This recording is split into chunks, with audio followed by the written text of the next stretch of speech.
so many people think that when you get older, that is the reason why your metabolism tanks. And people often think, when I talk to them, people who are maybe in their 30s or 40s, they look down at their beer belly and they're like, man, my metabolism, I just could eat whatever I wanted when I was younger, right? I could do anything. And for a lot of people, this isn't the case. A lot of people, when they age, their metabolism does slow. But this is a very slight amount. And in fact, your metabolism actually stays fairly consistent until you hit about your 60s. So what are we missing here in the meantime?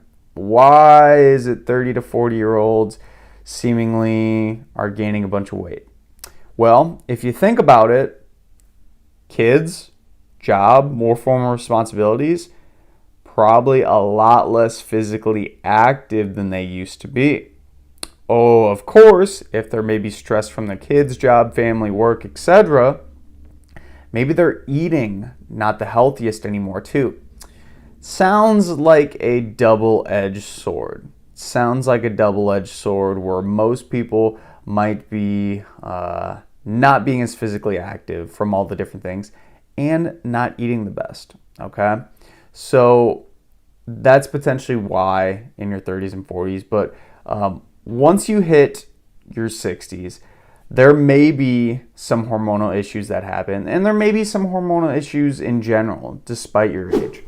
You could have thyroid problems. Some people have hypothyroidism, which means their body's kind of having a slower metabolism, and hyperthyroidism. Your metabolism might be running on overdrive, and there are some crazy people that literally have hyperthyroidism. I saw this, it was crazy. This girl was eating like 10,000 calories a day, and she was a twig. She literally had so many digestive issues. She could barely stay alive, which is kind of sad in its own term.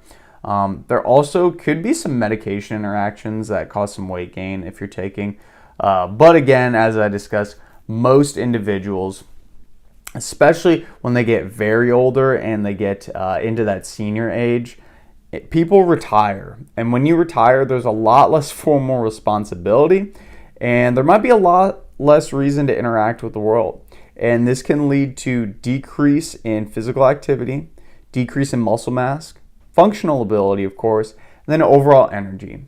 And when you're not high in energy, you're not going to be wanting to be physically active. You're not going to be wanting to go build muscle. You're not going to want to just get out in the world and do much. So it's this kind of never-ending feedback loop that builds off of each other, where it just leads to, unfortunately, more and more people doing less. And when you do less, you are going to be losing muscle. You are going to not be challenging yourself as much. And of course, we know that muscle and challenging yourself is why a lot of people will have a higher metabolism and ultimately keep themselves lean long term. So once you hit your 30s and 40s, you got to keep it a priority, even if you have kids, even if you have a family, even if you're stressed out, because it can quickly falter, very quickly, I should say, in your overall metabolism. And then think about it. If you ride that until you're 60 and your metabolism actually starts to go down a little bit in general, and maybe now you're retired and you've kind of earned the right to relax, it's going to get even worse. It's going to get even worse, and this can lead to so many unfortunate health complications in many individuals, which is why I am a huge proponent of lifelong physical activity for individuals of all abilities. Go ahead and give this video a like and subscribe to the channel if you haven't already. We help individuals of all abilities improve their overall health and knowledge of the gym, regardless of where they are currently at in life.